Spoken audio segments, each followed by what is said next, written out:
بسم الله الرحمن الرحيم. الحمد لله الذي هدانا لهذا وما كنا لنهتدي لولا أن هدانا الله وصلى الله على نبيه المصطفى وآله المجتبى وعلى آله الطيبين الطاهرين وصحابته أجمعين. أما بعد، أعوذ بالله من الشيطان الرجيم. بسم الله الرحمن الرحيم. واتقوا فتنة لا تصيبن الذين ظلموا منكم خاصة واعلموا أن الله شديد العقاب. صدق اللہ العظیم. میرے محترم ناظرین اکرام، میں آپ سب کو مخاطب ہوں مکی مسجد شفیل سے. آج جمعے کا مبارک دن ہے اور تاریخ 8 جنوری 2021. محترم ناظرین اکرام، اللہ سبحانہ و تعالی جن سے پسند کرتے ہیں تو ان کو ایک تو دین کے لیے قبول کرتے ہیں اور اس پر ایسے حالات، اس کے سامنے ایسے حالات لاتے ہیں کہ جس سے اس کو جانچا جاتا ہے کہ کیا وہ عباد الرحمن میں سے ہے یا کیا وہ عباد الشیطان میں سے ہے، کہ کیا حقیقت میں اللہ سبحانہ و تعالیٰ کو عبادت کرتا ہے یا کیا صرف وقتی طور پر یا فارمیلٹیز کے طور پر کہ دوسرے لوگوں کو دیکھتا ہے نماز پڑھتے ہوئے، دوسرے لوگوں کو دیکھتا ہے عبادت کرتے ہوئے، روزے رکھتے ہوئے، اس لیے رکھ رہا ہے یا اس لیے کہ اس کا ایک تعلق ہے اللہ سبحانہ و تعالیٰ کے ساتھ، کہ خوشی ہو، غمی ہو، اکیلے میں ہو، علانیہ طور پر ہو، ہر وقت اس کے اندر یہ ڈر رہتا ہے کہ کہیں میں اللہ سبحانہ و تعالیٰ کے حدود کو پار نہ کر جاؤں، کہیں میں حقوق اللہ یا حقوق العباد میں کمی نہ کروں. اس کو کہتے ہیں حقیقت میں مومن. اور اسی وجہ سے اللہ سبحانہ و تعالیٰ نے ہمیں دنیا میں بھیجا ہے، کیونکہ ہمارا وقت دنیا میں کسی کو پتہ نہیں ہے، کسی کو اپنی تاریخ وفات کا علم نہیں ہے، لیکن سب سے بڑی نشانی اپنی موت کی علماء لکھتے ہیں وہ جنازے ہیں. جنازہ ہی سب سے بڑا ہمیں سبق دیتا ہے، سب سے بڑی عبرت ہے ہمارے لیے.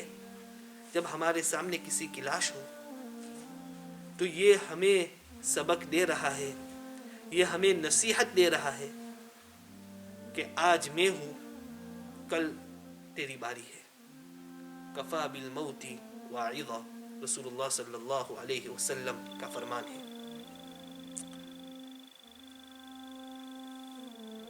تو خیر، بات کو آگے لے جاتے ہوئے، جیسے آپ حضرات کو معلوم ہے کہ ابھی یہ ہمارا تیسرا لاک ڈاؤن ہے.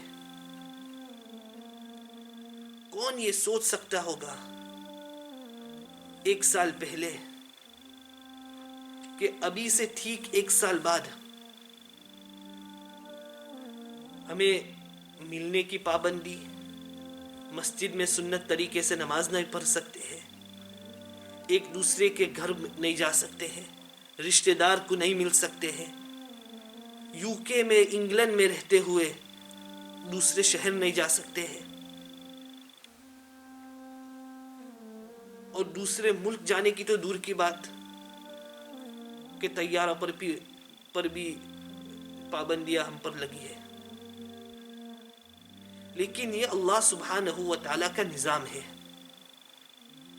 اور یہ اللہ سبحانہ و تعالیٰ گویا اس میں سبق ہمارے لیے یہ ہے کہ ٹیکنالوجی کتنی ہی آگے کیوں نہ بڑھ جاوے, کتنی ہی ترقی دنیا نہ کر جاوے, لیکن آخر میں لوٹنا تو ہمیں ہے اللہ سبحانہ و تعالیٰ کی طرف. اللہ سبحانہ و تعالیٰ کا فیصلہ ازلی فیصلہ ہے, اور اللہ سبحانہ و تعالیٰ جو چاہتے ہیں کوئی اس کے خلاف نہیں کر سکتا ہے. اس لیے ابن عباس رضی اللہ تعالی عنہما کی حدیث ہے کہ وَاعْلَمْ أَنَّ الْأُمَّةَ لَوْ اجْتَمَعَتْ عَلَىٰ أَنْ يَنْفَعُوكَ بِشَيْءٍ لَنْ يَنْفَعُوكَ إِلَّا بِشَيْءٍ قَدْ كَتَبَهُ اللَّهُ لَكَ وَاعْلَمْ أَنَّ الْأُمَّةَ لَوْ اجْتَمَعَتْ عَلَىٰ أَنْ يَضُرُّوكَ بِشَيْءٍ لَمْ يَضُرُّونَكَ إِلَّا مَا قَدْ كَتَبَهُ اللَّهُ لَكَ. کہ اگر اللہ سبحانہ و تعالی کو تمہیں فائدہ پہنچانا ہو اور باقی سب لوگ تمہیں نقصان پہنچانے کی کوشش کر رہے ہیں, وہ اپنے نقصان میں ناکام ہوں گے. اور اگر سب لوگ آپ کو فائدہ پہنچانے میں لگے ہوئے ہیں, آپ کی رفع نثاری کے لیے پہنچے ہوئے ہیں, لیکن اللہ سبحانہ و تعالیٰ کی طرف سے فیصلہ کچھ اور ہے, تو سب طاقتیں, سب پاور, سب قدرت, سب فیل ہو جائے گا. تو ابھی ہم بحیثیت مسلمان, بحیثیت مومن ہونے کے, اللہ سبحانہ و تعالیٰ نے ہمیں بہت کچھ دیا ہے. دنیاوی لائن سے کوئی یہاں پریشان نہیں ہے. اس لیے حدیث میں آتا ہے کہ ہر وقت اپنے اوپر والے کو نہ دیکھے, جو اپنے سے بہتر ہے اس کو نہ دیکھے, بلکہ جو نیچے ہے آپ سے, جو مالی حالت سے, اولاد کی لائن سے, کسی طریقے سے آپ کے جو پیچھے ہے, تو اس کو دیکھے اور پھر اللہ تعالیٰ کا شکریہ ادا کرے کہ میں کتنا خوش نصیب ہوں کہ اللہ سبحانہ و تعالیٰ نے مجھے یہ سب دیا ہے. ورنہ اپنے کے اوپر کو جب ہر وقت آپ کی نظر اوپر پر ہوگی تو کبھی پیٹ نہیں بھرے گا, کبھی بھی نہیں. ہر وقت یہ محنت میں لگے ہوں گے کہ مجھے اس سے زیادہ اور پیسے کیسے حاصل ہو جاوے, اس سے زیادہ, اس سے اچھی گاڑی مجھے کیسے مل جاوے. تو جو ہمارے پاس ہے اس کا ہم شکریہ ادا کریں. اور پچھلے ہفتے بھی میں نے اس کی طرف اشارہ کیا تھا اور اس کو سمجھایا تھا کہ 2020 سے اگر ہم کچھ سبق حاصل کریں تو پہلا سبق تو یہ ہے کہ مطلوب وہ نہیں ہے کہ جو, یا ہدف یہ نہیں ہے کہ مجھے کیا مل جاوے, کیا مجھے حاصل ہو جاوے, یا کیسے میں ترقی کروں, بلکہ مطلوب, مقصود اور ہدف یہ ہے کہ جو میرے پاس ہے اس کو میں صحیح طریقے سے استعمال کروں اور اس کو میں غنیمت سمجھوں. کیونکہ صحت یہی سب سے بڑی چیز ہے. اگر صحت نہیں ہے, آدمی کے پاس جتنا بھی مال ہوگا, جتنے بھی پیسے ہوں گے, کیونکہ صحت اس کے ساتھ نہیں ہے تو نہ وہ کچھ کر سکتا ہے, نہ کسی وہ کام کا ہے. اس لیے ہر وقت ہمیں یہ دعا کرنا ہے کہ اللہ, اور دعائے معصورہ اور منقولہ میں بھی یہ ہے کہ اللہم انا نعوذ بک من البرص والجزام, کہ اللہ مجھے ہر قسم کی بیماری سے میری حفاظت فرما. ہر قسم کی بیماری سے ہمیں اللہ سبحانہ و تعالیٰ سے حفاظت کی دعا کرنی. اور ابھی یہ وقت ہے کہ ہمیں کثرت سے آیت الکرسی بھی پڑھنا ہے, کہ جو آیت الکرسی پڑھے گا رات کو تو کوئی چیز اگر وہ گھر میں آیت الکرسی پر ہے تو اس کے گھر میں کوئی بری چیز داخل نہیں ہو سکتی ہے. اگر اپنے اوپر پر ہے تو موت کے علاوہ کوئی چیز اور موت کے علاوہ کوئی چیز اس کو نقصان نہیں دے سکتی. یہ چھوٹے چھوٹے دعا ہے، آیات قرآنیہ ہے، اس کا ہمیں خوب اہتمام کرنا ہے، دوسروں کو سمجھانا ہے، کیونکہ یہی چیز محترم بھائیو ہماری حفاظت کرے گی.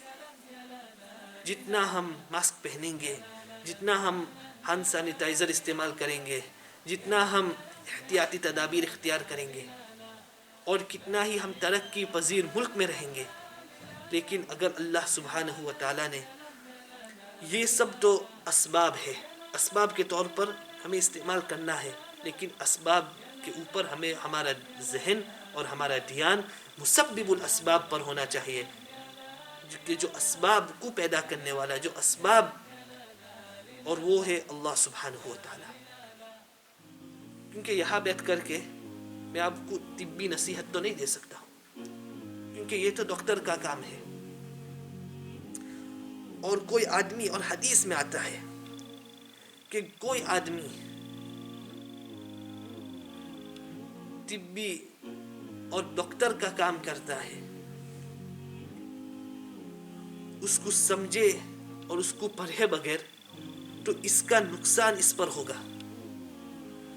کہ اگر میں یہاں پر بیٹھ کر کے لوگوں کو یہ کہوں کہ بھائی تجھے اس کی ضرورت ہے، تجھے یہ دوا کی ضرورت ہے، تو اگر اس کو اس کے ذریعے سے نقصان پہنچا تو اس کا ذمہ دار کل قیامت کے دن میں ہوگا. اسی طریقے سے کوئی آدمی دین کے مسائل کو تو جانتا نہیں ہے، نہ عالم ہے، نہ اس نے 7 سال مدرسے میں گزارے ہیں، پھر وہ فتویٰ اور مسئلہ بیان کرنا شروع کر لے. حدیث میں آتا ہے فَإِنْ أَصَابَ فَقَدْ أَخْطَأَ، اگر اس نے صحیح بھی بتایا تب بھی اس نے بہت بڑی غلطی کی ہے. تو اس وجہ سے جس چیز کا ہمیں علم نہیں ہے، جس چیز میں ہمیں مہارت نہیں ہے، جس چیز کے لیے ہم نے زندگی نہیں دی ہے، تو اس میں ہمیں دخل اندازی کرنے کی شرعاً بھی کوئی اجازت نہیں ہے. تو ڈاکٹر کا کام ڈاکٹر کو چھوڑے. اس وجہ سے ابھی سب سے بڑا المیہ ہم لوگوں کے اندر یہ ہے کہ ہر ایک اپنی اپنی چیزیں بیان کرتا ہے. کہ ویکسین کے بارے میں، جیسے کہ لوگ جب آپس میں ملتے ہیں تو کس کی بات کرتے ہیں؟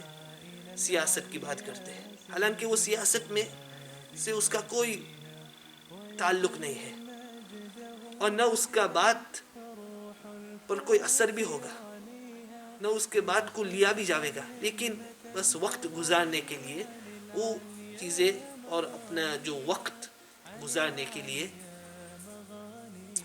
وہ اپنی اپنی منمانی اپنی باتیں کہتا رہتا ہے. اسی طریقے سے اس میں بھی یہ ہے کہ کوئی کہتا ہے کہ یہ کووڈ یہ تو صرف ایک کنسپیرسی ہے، حقیقت میں کوئی بیماری نہیں ہے. کوئی کہتا ہے کہ ماسک پہننے کی کوئی ضرورت نہیں ہے، کیوں پہنتے ہیں؟ کہ اگر توکل، ہمارا تو صرف توکل اللہ پر ہے. یہ بھی محترم بھائیو بہت غلط ہے. حدیث میں تو آتا ہے فر من المجذوم کفرارک من الاسد، کہ بیمار آدمی سے ایسے بھاگو جیسے کہ کوئی آدمی لائن اسد سے جیسے بھاگتا ہے، اسی طریقے سے بیمار آدمی سے بھاگو. ایک مرتبہ ایک صحابی رسول اللہ صلی اللہ علیہ وسلم کی خدمت میں حاضر ہوا. وہ بیمار تھا، آپ صلی اللہ علیہ وسلم کے ہاتھ پر بیعت کرنے کے لیے آیا. آپ صلی اللہ علیہ وسلم نے اس کو واپس گھر بھیج دیا کہ تو بیمار ہے. اس لیے کوئی آدمی اگر بیمار ہے تو اس کے سامنے، اس کے پاس نہیں جانا ہے.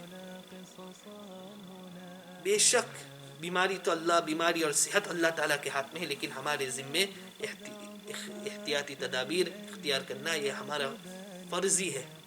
اور کوئی آدمی اس میں کمی کرے، اس میں سستی کرے تو قصوروار وہ ہوگا.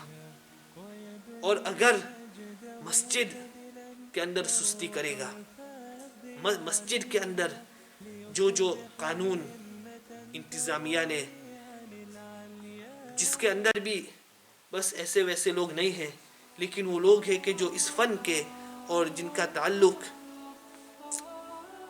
طب سے ہے، جن کا تعلق ڈاکٹری سے ہے، جو جانتے ہیں، جنہوں نے آپ باہمی ڈاکٹر اور اطباء سے جنہوں نے مشورہ بھی کیا ہے، اس کے بعد انہوں نے یہ قانون سامنے لائے ہیں کہ جو فاصلہ رکھنا ہے، اسی طریقے سے مصلی پر نماز پڑھنا ہے، اور اپنے جوتے کو بیگ میں رکھنا ہے، اور ماسک پہننا ہے.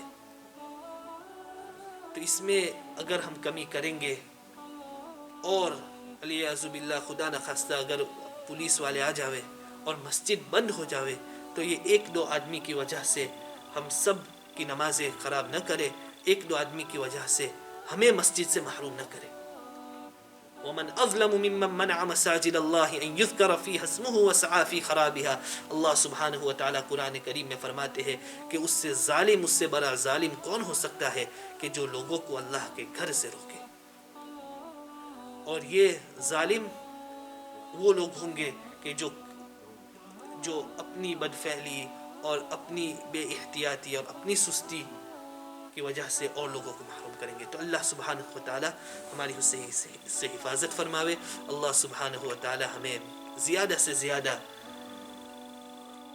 زندگی سے فائدہ اٹھانے کی توفیق نصیب فرماوے، دوسروں کا خیال رکھنے کی توفیق نصیب فرماوے. خاصتاً یہ اوقات میں ہمیں اپنے جو بوڑھے رشتہ دار ہیں، والدین ہیں، جن سے ہم مل نہیں سکتے ہیں، اس ملک میں ہو دوسرے شہر میں ہو، ہمیں اس سے فون کر کے پوچھنا ہے، خیر خیریت پوچھنا ہے، ان کے لیے دعائیں کرنا ہے. کیونکہ ہمیں تو ہمارا امیون سسٹم تو قدرے اچھا ہوگا، ہمیں اس کا زیادہ نقصان نہیں ہوگا، لیکن یہ لوگ گھر میں بیٹھے بیٹھے جنہوں نے پوری زندگی مسجد میں گزاری ہے، جس نے پوری زندگی باہر وہ جاتے تھے، لوگوں کو ملتے تھے، ٹاؤن میں جاتے تھے، مارکیٹ میں جاتے تھے، ابھی یہ سب نہیں کر سکتے ہیں.